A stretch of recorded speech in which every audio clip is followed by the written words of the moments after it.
51. Okay, so this is Physical Activity in the Community, Assignment 1 by Corey Spencer. So first of all, why is physical activity important? So the World Health Organization in 2025 defines health as a physical, mental and social well-being and not merely an absence of disease. People responsible for health varies throughout your life. So as a child, your parent or carer will be responsible for your health, and then as you grow up to a working adult, you'll be more responsible for your own health. And the government recommends that you participate in at least 60 minutes of moderate to vigorous activity per day, and that's for 5 to 18-year-olds, and 16 to 64-year-olds. 19 to 64-year-olds are recommended to participate in at least 150 minutes of moderate intensity and at least 75 minutes of vigorous intensity exercise spread across 4 to 5 days.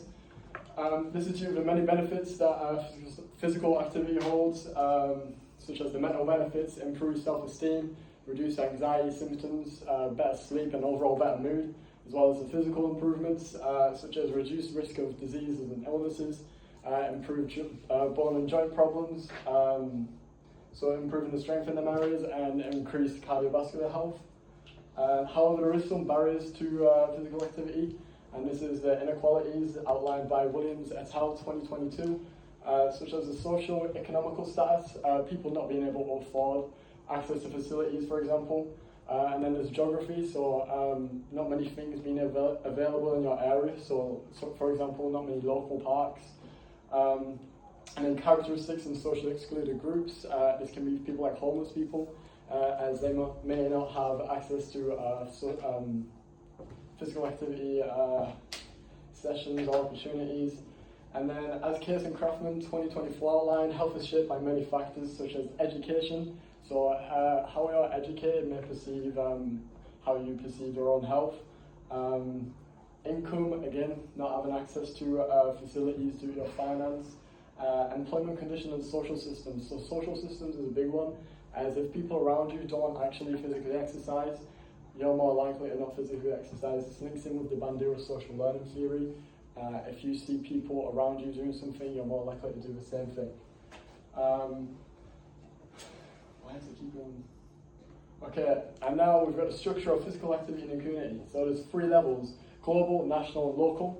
Starting with global is the United Nations with the 17 Sustainable Development Goals, with their role being to promote physical activity to improve health, reduce inequalities, support education, and create a sustainable community. And in national, there is the UK government, which develop national health and provide funding to support physical activity and well-being. And NHS are using physical activity as treatment methods in referral schemes for stuff like anxiety disorders or other mental health disorders, physical disorders.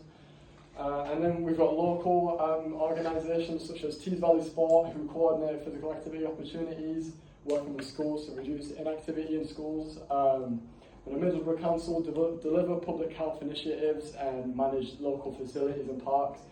And another organisation is Evolve Sports Academy, who work with children who are either being excluded from school or at risk of exclusion, so they don't miss out on physical activity in school and they can still get them involved in sports and competitive sports.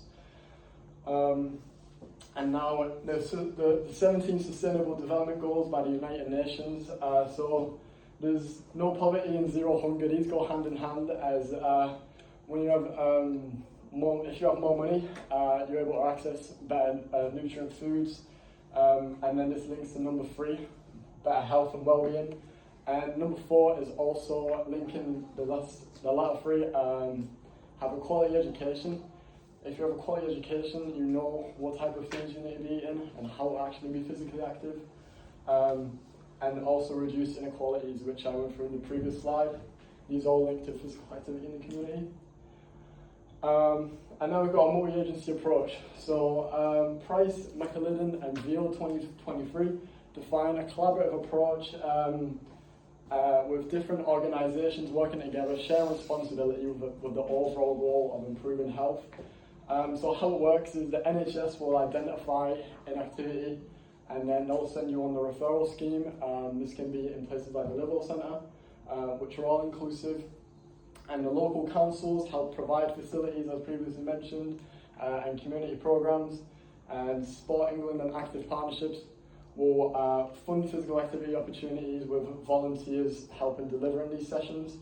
The importance of this approach is that NHS cannot address physical inactivity alone, so it allows a wider scope of practice with improved interventions and overall better use of resources. Some improvements could be made to a multi-agency approach, however, which is stronger communication with agencies, clearer referral pathways, and greater focus on inequality populations, according to Department for Education. And now moving on to the case study. So physical inactivity is the fourth leading risk factor of global mortality, with a 6% death rate globally, according to the World Health Organization.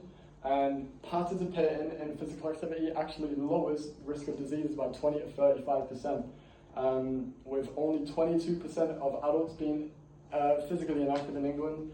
However, there were 64% of adults above a healthy weight, and over half of them living with obesity, with childhood obesity rates tripling globally since 1975, with 340 million 5 to 19-year-olds being overweight to obese. And this links to some public health priorities, so a healthier diet, some healthier weight. This links directly to obesity. If we have a healthier diet, we'll have less rates of obesity. Physical activity links directly to better mental health, as it's scientifically linked to improve your self-esteem with release of endorphins. And it also gives you a better start in life. If you're exposed to physical activity as a child, you're more likely to carry out them habits throughout your life. Some strategies to this case study: health promotion strategies. So we've got a medical approach. This is in more severe cases of obesity, where surgery may be needed. A societal change: this can be policies such as reducing access to high calorie and high sugar foods. And behavioural change: this is changing your own habits individually, so your eating habits, your physical activity habits. And an educational approach is educating with leaflets, such as the benefits of physical activity and how to actually be physically active. As previously mentioned, we've got the Live Well Centre and the exercise referral schemes, public health initiatives in the UK, in the EU, with school-based nutrition, with better nutrients in school meals and physical activity promotion in schools. Intervention policies such as limiting high-calorie foods have found to have a greater impact than interventions focused on individuals, according to JEB and the AVR 2023. And some other strategies is school sport activity plan, which are embedding physical activity in schools. And then we've got the structure and framework. So we've got some agencies here. The Department of Culture, Media and Sport and national governing bodies set priorities and fund clubs and programs. And the Department of Health and Social Care implement physical activity into policies and also NHS campaigns. And transport and communities enable access to more physical activity. For example, in Whale Hill, one of their key curriculums is swimming. They wouldn't have access to the swimming if they didn't have the transport through communities. And then moving on to gaps in provision. Early years in childhood, lacking development in early movement promotion with inequalities in PE and low parental guidance on physical activity. And then in adolescence, there's a significant drop-off in physical activity. This could be due to low motivation levels or lack of inclusiveness, lack of inclusion with non-competitive sports options. And then as a working adult, time and finance are huge barriers, such as in weak workplaces, you may not have time to actually fit physical activity into your schedule. And as an older adult, there is limited age-appropriate programs, and also chronic diseases and transport are also huge barriers. So to conclude everything that's been said in this presentation, physical activity is crucial for both physical, mental and social well-being. Physical, as it reduces risk of disease, improves overall health and bones and joints, and your cardiovascular health, so how well your heart works. Also your mental health, it releases endorphins, increases your mood, increases your self-esteem, and also social health, as if you're going out in the gym, in public, in parks, you're more likely to be talking to people, making new relationships. However, there is some barriers, as we mentioned. There is time and cost, which all limit the access. This is more likely in deprivation areas, with a lack of inclusive options, and this is all our inequalities which limit participation in physical activity. Dixon et al. 2022 support a multi-agency approach. This can be at NHS, working with local councils and schools and other sport organisations, which help coordinate together, such as events, sports days, and other stuff that help people younger in their life compete in competitive sports, which help tackle inactivity. And national frameworks such as Get Active, Sport and Future 2015 and School PE curriculums all provide guidance and structure to an effective physical activity intervention to ensure that inactivity in the UK is tackled. And then here is our reference list. We've got 1 page, 2 page,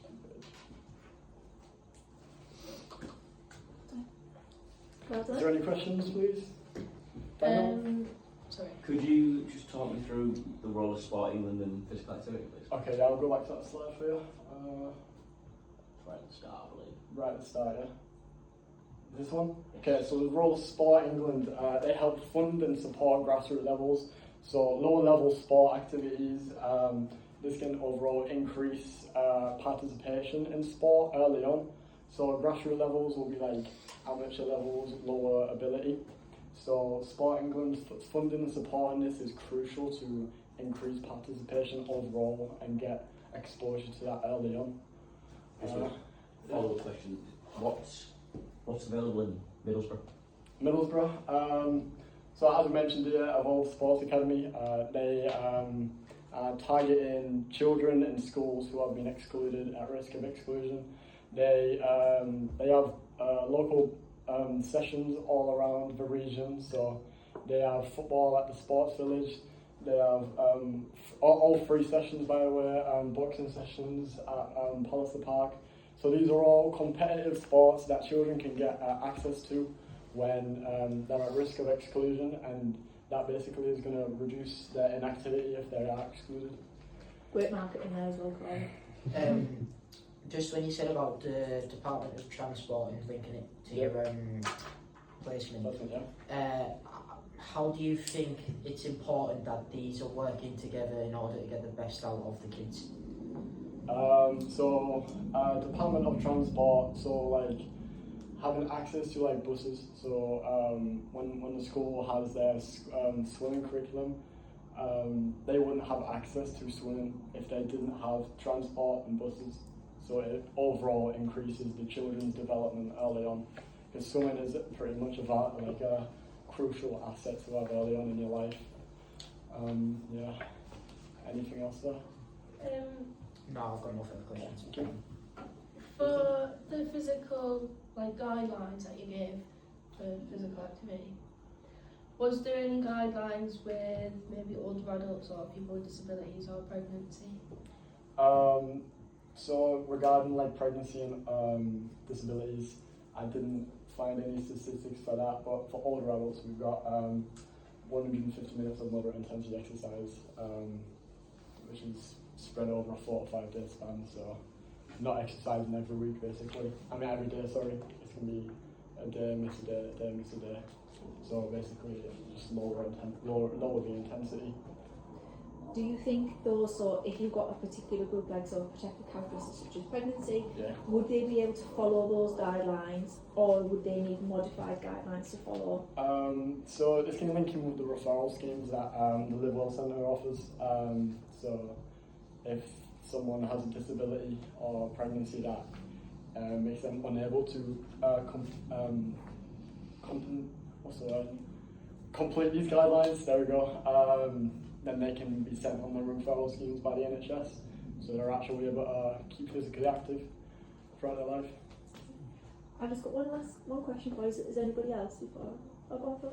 So I'm just swinging back to the government department, so you transport stuff. If one of them stop, a vision safe provider stop at some point, how do you think that will have a knock-on effect on the rest, on that area that's affected? So in terms of agencies? In terms of the agencies, yeah. Agencies, yeah. So can you make an example? So say the transport links from the Department of Transport, that's heavily affected. how do you think it would affect the other agencies and what they can provide in the areas?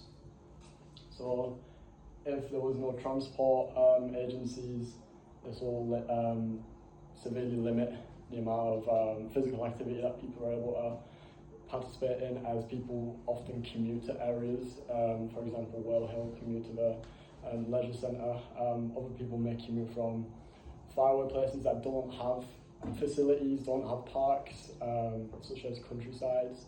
So they have to commute to places. So if they don't have that access, they will not be able to complete the government guidelines of physical activity as efficiently due to not having access. Okay. And Corey, just one last one. You talked a little bit about Evolve, Yeah. which is an example of a community base. So what do you think it leads on from what Phil's just asked there. So what do you think is needed to bridge the gaps within the Tees Valley to meet the guidelines of physical activity and achieve optimal health? I think it starts from early on.